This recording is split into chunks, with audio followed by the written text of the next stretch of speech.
আমি অমিত আছি তোমাদের সঙ্গে, আর তোমরা শুনছো ভৌতিক কথা। কিছু অনুভূতি এমন যা তোমাদেরও হতে পারে। ঘটনা স্ক্রিপ্টিংয়ে রয়েছে নেহা।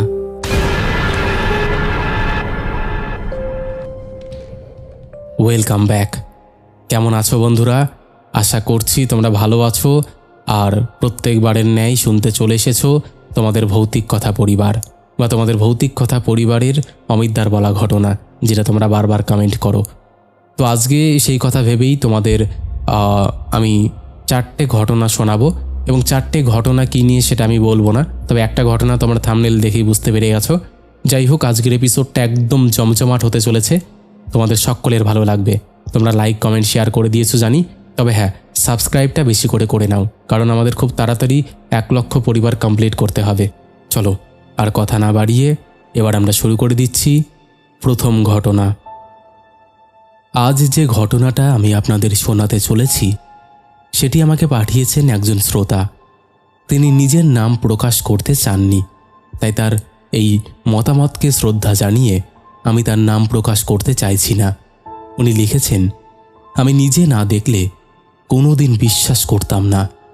আজও রাতে একা হাইওয়েতে গেলে মনে হয় কেউ যেন পেছনে বসে আছে। ঘটনাটা প্রায় 5 বছর আগের, শীতের শেষ দিকের সময়। সেদিন রাত প্রায় 10:30 নাগাদ কাজ শেষ করে বাইকে করে বাড়ি ফিরছিলেন তিনি। শহর থেকে প্রায় 40 কিলোমিটার দূরে একটা সাইডে কাজ ছিল, তাই ফিরতে ফিরতে বেশ দেরি হয়ে যায়। হাইওয়েতে ওঠার পর থেকেই তিনি বুঝতে পারেন রাস্তাটা অস্বাভাবিক ফাঁকা। দূরে দূরে শুধু ট্রাকের আলো, আর মাঝে মাঝে রাস্তার লম্বা স্ট্রিট লাইট। ঠান্ডা হাওয়াটা সরাসরি গায়ে লাগছিল।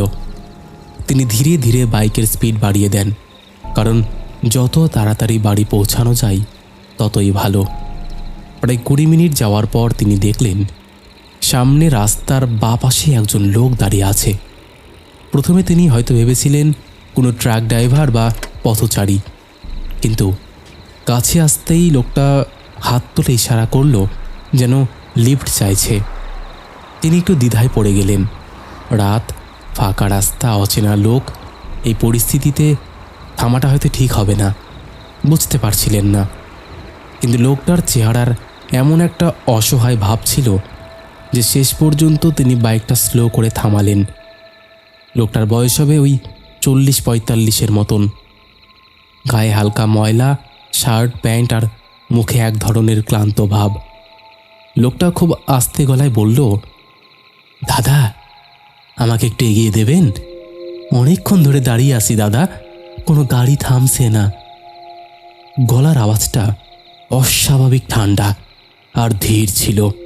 তিনি বললেন, কোথায় যাবেন? লোকটা রাস্তার সামনে অন্ধকারের দিকে তাকিয়ে বলল, সামনেই দাদা, বেশি দূরে নয়।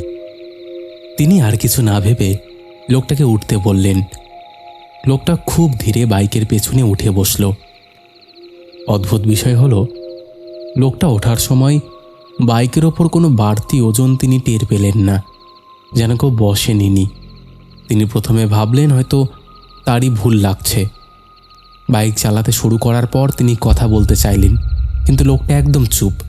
তিনি জিজ্ঞেস করলেন, আপনি এখানে দাঁড়িয়েছিলেন কেন? কোনো উত্তর নেই। আবার জিজ্ঞেস করলেন, কোথায় নামবেন সেটা তো বলবেন।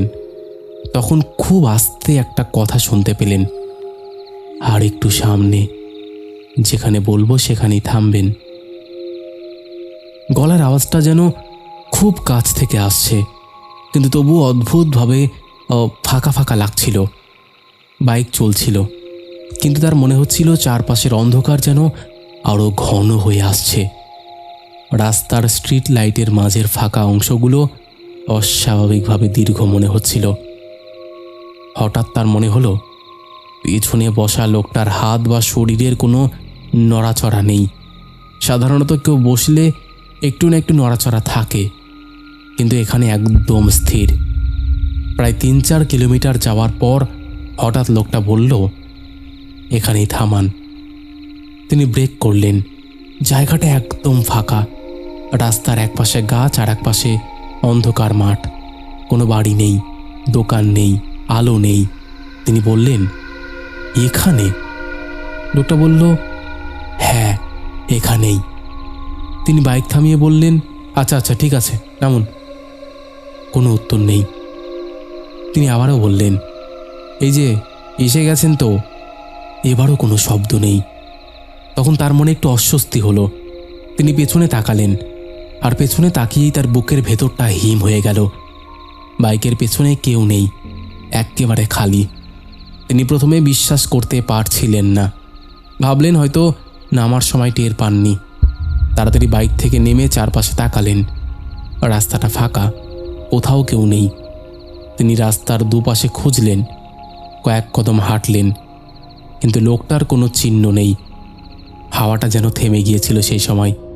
চারপাশের অদ্ভুত নীরবতা তার শরীর কাঁপতে শুরু করলো। তিনি আর এক মুহূর্তও দাঁড়াননি। তাড়াতাড়ি বাইকে উঠে স্পিডে বাইক চালিয়ে সোজা বাড়ি চলে গেলেন। সেদিন রাতে তিনি কাউকে কিচ্ছু বলেননি। ভেবেছিলেন হয়তো ক্লান্তির কারণে ভুল দেখেছেন।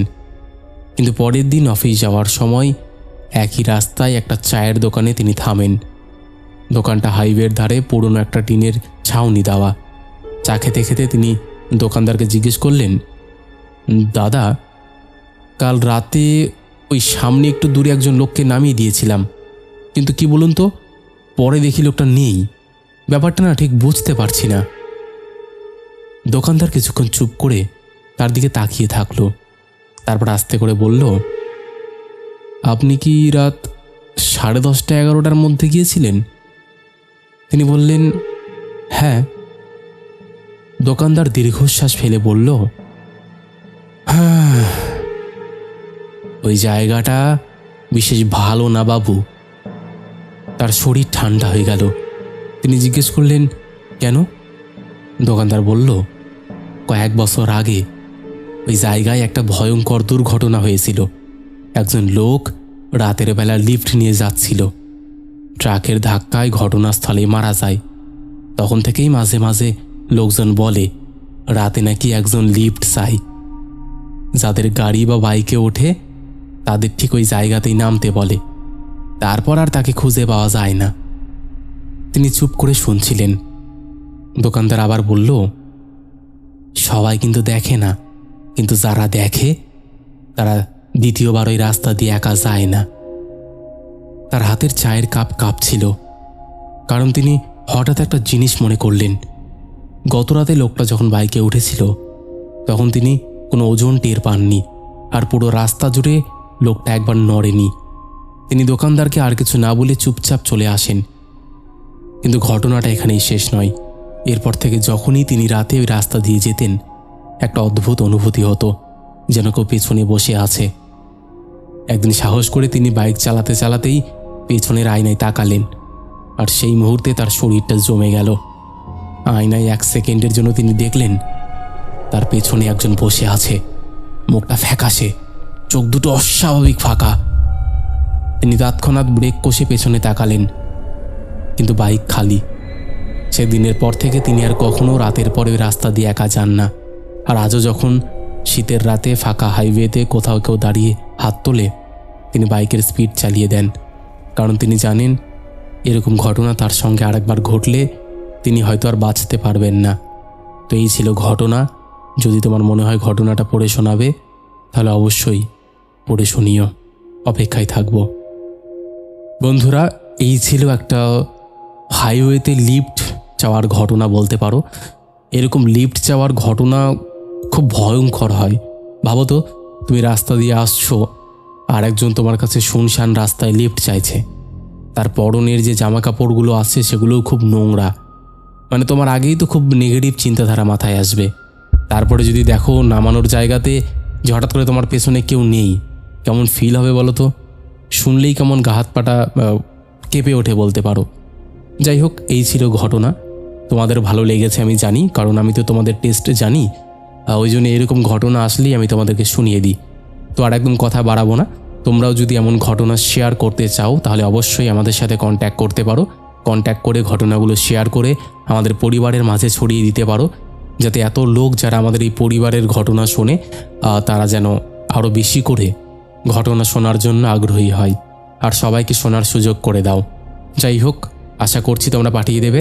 ঘটনা পাঠানোর সমস্ত লিঙ্ক বা ডিটেলস তোমরা ডেসক্রিপশন সেকশনে পেয়ে যাবে। তো আর দেরি কিসের, তোমরা কন্ট্যাক্ট করে নিও।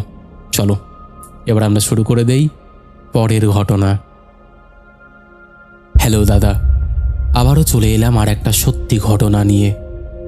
এই ঘটনাটা আমার নিজের পরিবারের, আমার মায়ের মিশোকে নিয়ে। ঘটনাটা বলার সুবিধার জন্য আমি তাকে দাদু বলেই বলছি। ঘটনাটা আজ থেকে খুব বেশি পুরনো নয়, মোটামুটি 10-12 বছর আগের। কিন্তু আজও আমার বাড়িতে এই ঘটনাটা উঠলে সবার গা শিউরে ওঠে। আমার দাদু ছিলেন 4 ভাইয়ের মধ্যে বড়। ছোটবেলা থেকেই সংসারের অনেক দায়িত্ব তার উপর। কিন্তু একটা জিনিস সবাই বলতো, তিনি খুব নরম মনের মানুষ ছিলেন, খুব সহজেই ভয় পেতেন, একা থাকতে পারতেন না। আর ছোটবেলা থেকেই তার শরীরও খুব দুর্বল ছিল। আমাদের পরিবারের আরেকজন ছিলেন যাকে নিয়ে এই ঘটনার শুরু। তিনি ছিলেন দাদুর ছোট ঠাকুরমা, মানে দাদুর ঠাকুরদার ছোট ভাইয়ের স্ত্রী।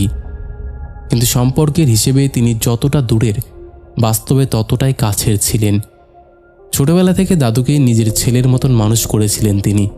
খাওয়ানো, ঘুম পাড়ানো, অসুস্থ হলে রাত জেগে থাকা, সবই তিনি করতেন। দাদুও তাকে নিজের মায়ের মতোই শ্রদ্ধা ও ভালোবাসতেন। সময়ের সঙ্গে সঙ্গেই সবাই বড় হয়েছে, সংসার আলাদা হয়েছে, কিন্তু দাদু প্রতিদিন অন্তত একবার ছোট ঠাকুমার কাছে যেতেন, তার খোঁজ নিতেন, ওষুধ এনে দিতেন, বাজার করে দিতেন। বয়স বাড়ার সঙ্গে সঙ্গে ছোট ঠাকুমাও খুব দুর্বল হয়ে পড়েছিল, হাঁটাচলা করতে পারত না, বেশিরভাগ সময় শুয়েই কাটাতেন। একদিন তিনি দাদুকে একা ডেকে পাঠালেন। সেদিন বাড়িতে আর কেউ ছিল না। দাদু পরে বলেছিলেন, সেদিন ছোট ঠাকুমার চোখে একটা অদ্ভুত ভয় ছিল। তিনি দাদুর হাত শক্ত করে ধরে বলেছিলেন, নির্মল, আমার আর বেশি দিন নেই রে, একটা কথা রাখবি? দাদু তখনই বলেছিলেন, আপনি বলুন, আমি রাখব। তখন তিনি বলেছিলেন, আমি যেদিন মারা যাব, আমাকে যখন শ্মশানে নিয়ে যাবি, তখন তুই খাটিয়ার একটা পা কাঁধে নিবি। আমি চাই তুই আমাকে শেষবার নিজের কাঁধে করে নিয়ে যা। দাদু তখন একটু চুপ করে গিয়েছিলেন, কারণ তিনি জানতেন তার শরীর দুর্বল।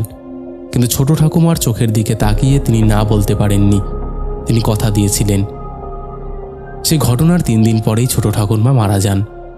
বাড়িতে শোকের ছায়া নেমে আসে। যখন শেষকৃত্যের সময় আসে, তখন দাদু বলেন তিনি কাঁদতে দেবেন, কিন্তু তার মা বাধা দেন, কারণ ছোটবেলা থেকেই দাদুর হাওয়া লাগার সমস্যা ছিল। অনেকটু ভয় বা চাপ পেলেই অসুস্থ হয়ে পড়তেন।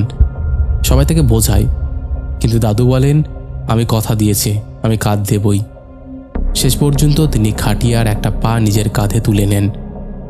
সেদিন শ্মশান পর্যন্ত পুরোটা পথ তিনি কাঁধে দিয়েই যান। শেষকৃত্য শেষ করে বাড়ি ফিরে আসেন। কিন্তু সেদিন থেকেই অদ্ভুত একটা ঘটনা শুরু হয়। বাড়ি ফেরার পর থেকেই তিনি বলতে শুরু করেন, তার ডান কাঁধে খুব ব্যথা করছে। সবাই ভেবেছিলেন খাটিয়ার ওজনের জন্য ব্যথা হয়েছে, কিন্তু 2-3 দিন পরেও ব্যথা কমেনি, বরং বাড়তে থাকে। ব্যথাটা এমন ছিল যেন কেউ কাঁধে বসে আছে। তিনি বারবার বলতেন, কেমন যেন ভারী লাগছে, যেন কেউ ঝুলে আছে। কয়েকদিন পর তাকে গ্রামের কবিরাজের কাছে নিয়ে যাওয়া হয়। কবিরাজ তেল, মালিশ, ওষুধ সব দেন, কিন্তু কোনো লাভ হয় না। ধীরে ধীরে দাদুর আচরণ বদলাতে শুরু করে। তিনি একা থাকতে পারতেন না, রাতে বারবার উঠে বসতেন। একদিন তিনি তার মাকে বলেন, মা, আমি যখন একা থাকি না, তখন মনে হয় আমার কাঁধ থেকে একটা পা ঝুলছে। এই কথা শুনে সবাই চুপ হয়ে যায়। তারপর থেকে তিনি আরও ভয় পেতে শুরু করেন। একা ঘরে থাকতে পারতেন না, বাথরুমে কাউকে নিয়ে যেতে চাইতেন, খাওয়া দাওয়া প্রায় বন্ধ হয়ে যায়। ধীরে ধীরে তিনি দুর্বল হয়ে পড়েন। বাড়ির লোকজন তাকে নিয়ে এক মন্দিরে যায়। পুরোহিত কিছু পূজা করেন, কিন্তু বলেন এটা তার সাধ্যের বাইরে। এরপর এক গুণিনের কাছে যাওয়া হয়। তিনি ঝাড়ফুঁক করেন। সেই সময় দাদু হঠাৎ চিৎকার করে উঠেছিলেন, বলেছিলেন, আমাকে ছেড়ে দাও, আমার কাঁধ থেকে নামো। কিন্তু সেই চিকিৎসাতেও কোনো লাভ হয় না। দিন যত যায় তার অবস্থা তত খারাপ হতে থাকে। তিনি প্রায় সারাদিন শুয়ে থাকতেন, মাঝে মাঝে ফ্যাল ফ্যাল করে দরজার দিকে তাকিয়ে থাকতেন। একদিন রাতে তিনি হঠাৎ চিৎকার করে ওঠেন। সবাই ছুটে যায়। তিনি কাঁপা কাঁপা গলায় বলেন, ও ও এসেছিল, ও বলল আমি খুব একা, আমাকে আমাকে যেতে হবে। সবাই ভেবেছিল তিনি স্বপ্ন দেখেছেন, কিন্তু এরপর থেকে তিনি প্রায় প্রতিদিন একই স্বপ্ন দেখতে থাকেন।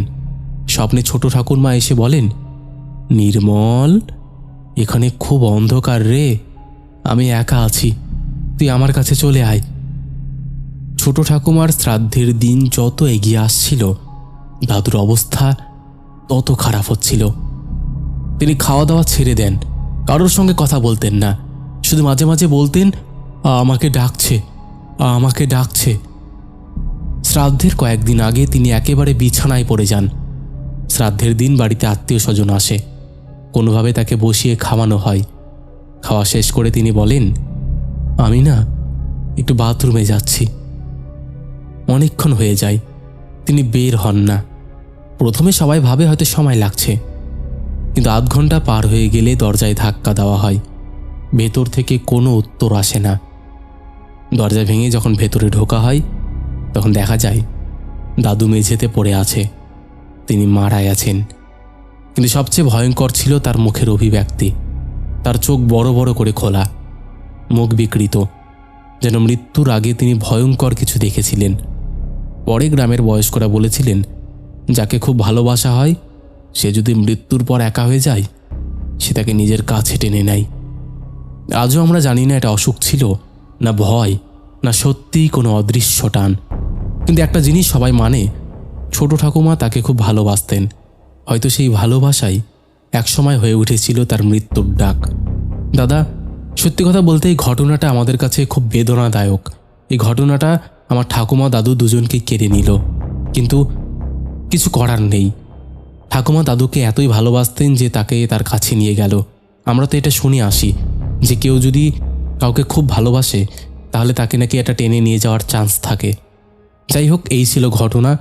যদি তোমার ভালো লাগে তুমি অবশ্যই পড়ে শুনিও। আমি জানি এই ঘটনাটা তুমি পড়ে শোনাবে, কারণ আমার কনফিডেন্স আছে এই ঘটনাটা তোমার ভালো লাগবে। যাই হোক, ঘটনাটা ভালো লাগলে অবশ্যই শুনিও। ভালো থেকো দাদা, সুস্থ থেকো। তো বন্ধুরা, এই ছিল আমাদের আজকের দ্বিতীয় ঘটনা। এরকম ঘটনা শুনলে মনটা খুব ভারাক্রান্ত হয়ে যায়। এই ঠাকুমা দাদুর বিষয়টা আমি ফিল করতে পারছি। তার কারণ কি, আমার দাদু যখন মারা যায় তখন আমার ঠাকুমাকে বারবার বলতো যে তোকে আমি সঙ্গে করে নিয়ে যাব। তো ঠিক আমার দাদু মারা যাওয়ার 1 মাসের মাথায় আমার ঠাকুমা মারা যায়। একদম সুস্থ মানুষ, কিন্তু মারা যায়।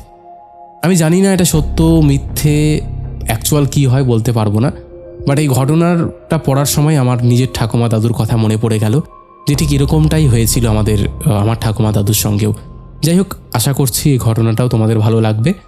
সব কিছুর ঊর্ধ্বে আমি একটা কথা বলতে চাই, ভৌতিক কথা কোনো রকম অন্ধবিশ্বাস, কোনো রকম কুসংস্কার বা কোনো রকম নেগেটিভিটিকে প্রশ্রয় দেয় না।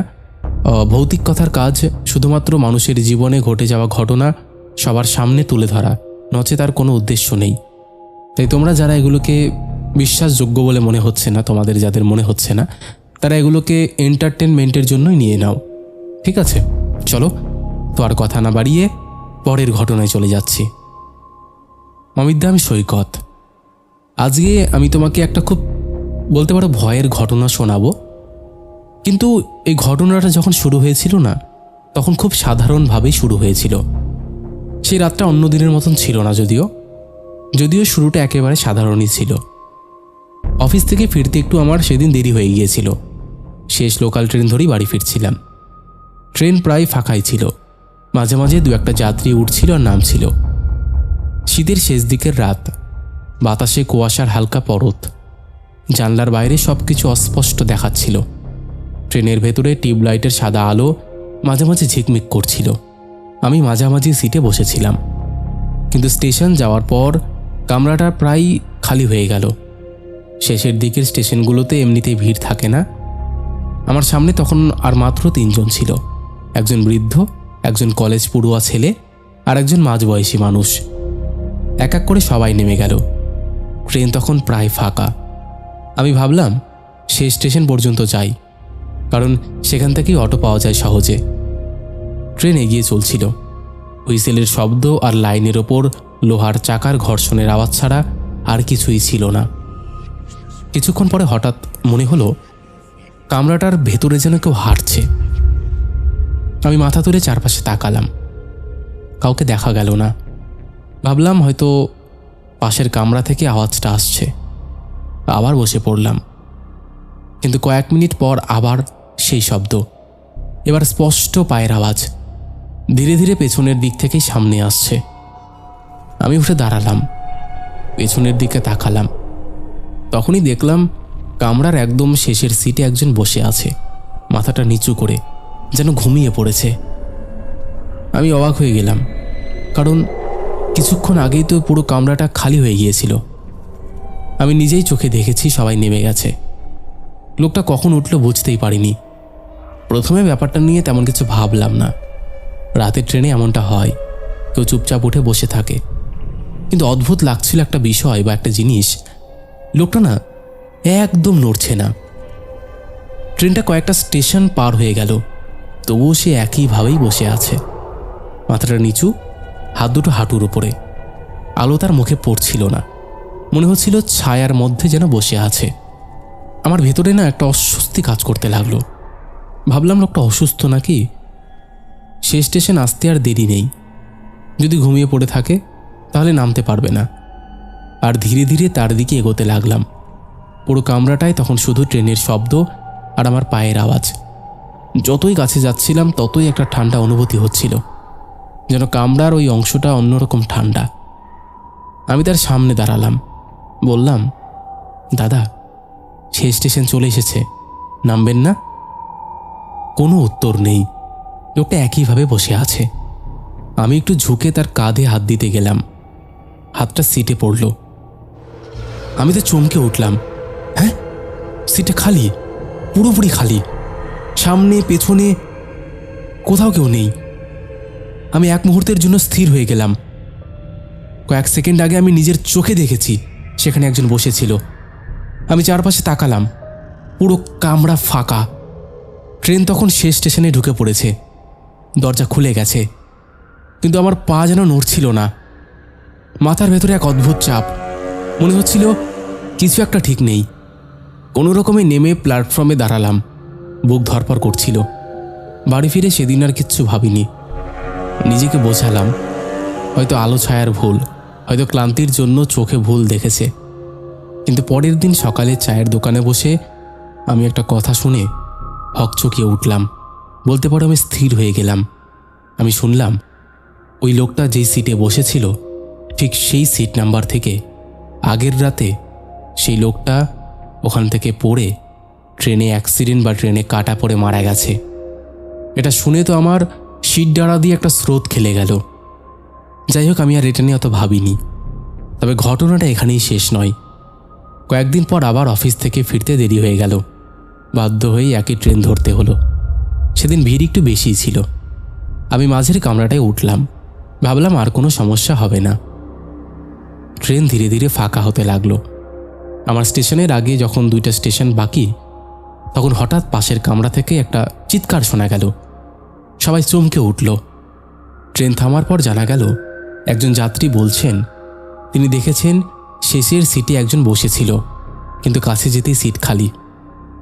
এটা শুনে আমার শরীরের ভেতর দিয়ে ঠান্ডা একটা স্রোত নেমে গেল। সেই রাতের ঘটনার কথা মনে পড়ে গেল। এরপর থেকে এই লাইন নিয়ে অনেক কথা শুনেছি। কেউ বলে গভীর রাতে শেষের দিকে ওই সিটে কাউকে বসে থাকতে দেখা যায়, কেউ বলে জানালার পাশে দাঁড়িয়ে থাকে একজন, আবার কেউ বলে ট্রেন যখন ওই জায়গাটা পার হয় সেখানে দুর্ঘটনা ঘটেছিল, তখন হঠাৎ করে ভেতরে অস্বাভাবিক ঠান্ডা হয়ে যায়। এইসব গল্প আমি বিশ্বাস করতাম না, কিন্তু সেই রাতের অভিজ্ঞতার পর সব কিছু বদলে গেছে। এখনও মাঝে মাঝে আমি ভয় পাই। এখনও সেই ঘটনার কথা মনে পড়লে আমার বুকটা ঠান্ডা হয়ে আসে। আমি সবসময় এখন শেষ লোকাল অ্যাভয়েড করে চলি। এই ছিল আমার একটা অভিজ্ঞতা। যদি ভালো লাগে দাদা অবশ্যই শুনিও, আমি অপেক্ষায় থাকব। Last train. এই ট্রেনের ঘটনা তো আমাদের এই পরিবারে একদম যাকে বলে হট টপিক। কারণ আমাদের এই পরিবারে যারা আছে তারা ট্রেনের ঘটনা শুনতে খুব ভালোবাসে। ইভেন এটা না, আমাদের এই পরিবারে যারা আছে তারা সব ধরনের ঘটনা শুনতেই ভালোবাসে, কিন্তু কিছু কিছু লোকজন বা কিছু কিছু আমাদের পরিবারের সদস্যদের রেলের ঘটনাটা ফেভারেট। যাই হোক, আমাদের এখানে তো বিভিন্ন ধরনের ঘটনা আসে, কারণ আমাদের তো একদম রেড লাইনের ঘটনায় সবসময় আসে এরকম তো হয় না। যখন যেই রকম ঘটনা আসে তখন আমরা সেভাবে শোনাই। যাই হোক, আশা করছি তোমাদের ভালো লেগেছে।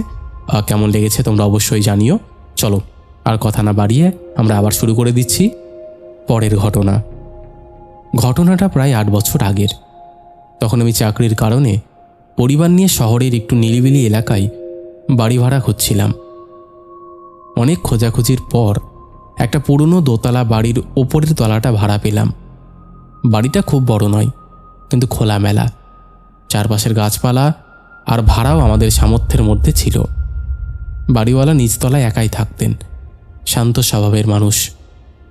আমরা ওঠার দিন তিনি শুধু একটা কথাই বলেছিলেন, ওপরের শেষ ঘরটা যেন ব্যবহার না করি, দরজাটা বন্ধই রাখতে। কারণ জিজ্ঞাসা করাতে বললেন ঘরটা একটু স্যাঁতস্যাঁতে, ব্যবহার না করলেই ভালো। তখন ব্যাপারটা অতটা গুরুত্ব দেইনি, নতুন বাড়ি, নতুন জায়গা, এসব নিয়ে ব্যস্ত হয়ে পড়েছিলাম। প্রথম কয়েকদিন সব কিছু একদম স্বাভাবিক ছিল। আমার স্ত্রী ঘর গোছাচ্ছিল, ছেলে নতুন জায়গায় খেলা নিয়ে ব্যস্ত, আর আমি অফিসের কাজ নিয়ে। কিন্তু 1 সপ্তাহের মাথায় প্রথম অস্বাভাবিক ঘটনাটা ঘটে। সেদিন রাত প্রায় 2:30 হবে। হঠাৎ ঘুম ভেঙে যায়। কেন ভাঙলো বুঝতে পারছিলাম না, কিন্তু কিছু একটা শব্দ হচ্ছিল। ভালো করে শুনে বুঝলাম ওপরের দিক থেকে যেন ধীরে ধীরে কারোর হাঁটার শব্দ আসছে। প্রথমে ভেবেছিলাম হয়তো নিচতলার বাড়িওয়ালা উঠেছেন, কিন্তু কয়েক সেকেন্ড পরেই মনে পড়ল আমরা তো ওপরের তলায় থাকি, আর আমাদের ঘরের উপরে আর কিচ্ছু নেই, শুধু সেই বন্ধ ঘরটা ছাড়া। শব্দটা খুব জোরে নয়, কিন্তু স্পষ্ট, টুপ টুপ টুপ, যেন কেউ খালি পায়ে ধীরে হাঁটছে। আমি উঠে বসে রইলাম। কয়েক মিনিট পর শব্দটা বন্ধ হয়ে গেল। ভেবেছিলাম হয়তো ভুল শুনেছি, কিন্তু পরের রাতেই একই ঘটনা ঘটল। এবার শব্দটা একটু বেশি সময় ধরেই চলল। আমার স্ত্রীও জেগে উঠেছিল। সে বলল, শোনো, কেউ কি হাঁটছে? আমি বললাম, হয়তো ইঁদুর বা বিড়াল। কিন্তু আমার নিজেরই কথাটা বিশ্বাস হচ্ছিল না, কারণ শব্দটা একেবারে মানুষের হাঁটার মতন, একটা নির্দিষ্ট তাল ছিল। তৃতীয় রাতের পর বিষয়টা অস্বাভাবিক লাগতে শুরু করলো। প্রতিদিন রাত 2টা থেকে 3টার মধ্যে একই শব্দ, কখনো এদিক থেকে ওদিক, কখনো আবার যেন ঘরের মাঝখানে দাঁড়িয়ে আছে। তারপর আবার হাঁটা শুরু। একদিন সাহস করে বদ্ধ ঘরের দরজাটার কাছে কান লাগিয়ে শুনলাম। ভেতর থেকে হালকা মেঝের চাপার শব্দ আসছিল। দরজাটা বাইরে থেকে তালা ছিল। তালা খুলে ভেতরে ঢোকার কথা ভাবলাম, কিন্তু অদ্ভুত একটা অস্বস্তি হচ্ছিল, যেন দরজার ওপারে কেউ দাঁড়িয়ে আছে, আর দরজা খুললেই সে সামনে দাঁড়িয়ে যাবে। সেদিন দরজা খুলিনি। পরদিন সকালে বাড়িওয়ালাকে বিষয়টা বললাম। তিনি কিছুক্ষণ চুপ করে রইলেন, তারপর শুধু বললেন, আমি তো বলেছিলাম ঘরটা ব্যবহার না করতে, ওই ঘরটা বন্ধই রাখুন, আর চাবিটা আমাকে নাহলে দিয়ে দিন। আমি জিজ্ঞেস করলাম, কিন্তু রাতে শব্দ হয় কেন? তিনি সরাসরি উত্তর না দিয়ে বললেন, সব পুরনো বাড়িতে এরকম শব্দ হয়। তার মুখের অভিব্যক্তি দেখে মনে হচ্ছিল তিনি কিছু লুকোচ্ছেন। এরপর কয়েকদিন সবকিছু আবার স্বাভাবিক ছিল। আমরা ভেবেছিলাম হয়তো মনের ভুল, কিন্তু এক রাতে আরও ঘটনাটা অদ্ভুত হয়ে গেল। সেদিন আমি দেরি করে বাড়ি ফিরেছিলাম। রাত তখন প্রায় 1টা। খাওয়া দাওয়া করে শুয়ে পড়লাম। হঠাৎ প্রায় 2টার সময় আবার সেই হাঁটার শব্দ, কিন্তু এবার শুধু হাঁটা নয়, মাঝে মাঝে যেন থেমে দাঁড়াচ্ছে, তারপর আবার ধীরে ধীরে হাঁটছে। আমি উঠে বসেছিলাম, তখনই লক্ষ্য করলাম আমাদের ঘরের দরজার নিচ দিয়ে করিডোরে হালকা আলো পড়ছে। আমরা তো সব লাইট বন্ধ করেই শুয়েছিলাম। দরজা খুলে বাইরে বেরোতেই দেখি করিডোরের শেষের সেই বদ্ধ ঘরের দরজার নিচ দিয়ে আলো বেরোচ্ছে, তালা বাইরে থেকেই ঝুলছে। আমার বুকের ভেতরটা কেমন ঠান্ডা হয়ে গেল। ধীরে ধীরে এগিয়ে দাঁড়ালাম। ভেতর থেকে এবার স্পষ্ট শব্দ আসছে, ধীরে ধীরে হাঁটা। তারপর যেন কেউ মেঝেতে বসে পড়ল, আবার উঠে দাঁড়ালো। আলোটা হঠাৎ নিভে গেল, শব্দ বন্ধ। আমি আর দাঁড়াইনি, সোজা ঘরে ফিরে দরজা বন্ধ করে দিলাম। পরদিন সকালে আবার বাড়িওয়ালার কাছে গেলাম। তিনি দীর্ঘশ্বাস ফেলে বললেন, আপনাদের বলিনি ভয় পাবেন বলে। আগের ভাড়াটে ওই ঘরেই হঠাৎ অসুস্থ হয়ে মারা গিয়েছিল। রাতে একা ছিলেন। সকালে দরজা ভেঙে তাকে পাওয়া যায়। আমি জিজ্ঞেস করলাম, তারপর? তিনি বললেন, তারপর থেকে মাঝে মাঝেই ওই ঘরে রাতে শব্দ শোনা যায়, কেউ থাকতে পারে না, তাই আমি সবসময় ঘরটা বন্ধ রাখি। বিষয়টা শুনে আমরা খুব অস্বস্তিতে পড়ে গেলাম, কিন্তু হঠাৎ বাড়ি ছেড়ে যাওয়াও সম্ভব ছিল না। এরপর প্রায় 1 মাস কোনো সমস্যা হয়নি। আমরা ভেবেছিলাম হয়তো সব শেষ, কিন্তু এক রাতে আমার ছেলে হঠাৎ ঘুম থেকে উঠে কাঁদতে শুরু করলো। বলল ওই ঘরের কাকু দরজায় দাঁড়িয়েছিল। আমরা ভেবেছিলাম সে স্বপ্ন দেখছে, কিন্তু পরদিন সকালে দেখি সেই বন্ধ ঘরের তালাটা মেঝেতে পড়ে আছে, দরজাটা সামান্য ফাঁকা। ভেতরে ঢুকে দেখি দরজাটা একদম খালি, কিন্তু মেঝের ধুলোয় স্পষ্ট পায়ের ছাপ, ঘরের এক কোণ থেকে দরজা পর্যন্ত। আর দরজার ঠিক সামনে এসে ছাপগুলো থেমে গেছে। তারপর আর কিচ্ছু নেই, যেন কেউ দরজা পর্যন্ত এসে দাঁড়িয়েছিল। এরপর আর এগোইনি। সেদিনই আমরা বাড়িটা ছেড়ে দেওয়ার সিদ্ধান্ত নিই। যাওয়ার দিন বাড়িওয়ালা শুধু বলেছিলেন সবাই বেশি দিন থাকতে পারে না। যাই হোক, এরপরে আমি বাড়িটা ছেড়ে দিই। এই ছিল একটা আমার খুব তিক্ত অভিজ্ঞতা বলতে পারো, নতুন বাড়ি ভাড়া নেওয়ার পরে ঘটেছিল। যাই হোক, আশা করছি দাদা ঘটনাটা তোমার ভালো লাগবে। যদি ভালো লাগে অবশ্যই শুনিও। একদম গো, আমি সবসময় চেষ্টা করি তোমাদের ঘটনাগুলো তোমাদেরকে যাতে শোনাতে পারি। আশা করছি এই ঘটনাটিও আমাদের পরিবারের সকলের ভালো লাগবে। আর আমাদের পরিবারের সকলে মোটামুটি সবাই জানেই যে এখানে সবাইকেই প্রাধান্য দেওয়া হয়, এবং সবসময় আমরা চেষ্টা করি সবগুলো ঘটনায় শোনানোর, যেটা একদমই দেওয়ার মতন না সেগুলোই আমরা শুধু অ্যাভয়েড করে চলি। জানি তাতে আমাদের পরিবারে একটু হলেও ক্ষতি হয়, কিন্তু আমাদের ইউএসপিটাই প্রথম থেকে এরকম ছিল। যাই হোক, আশা করছি তোমাদের ভালো লেগেছে।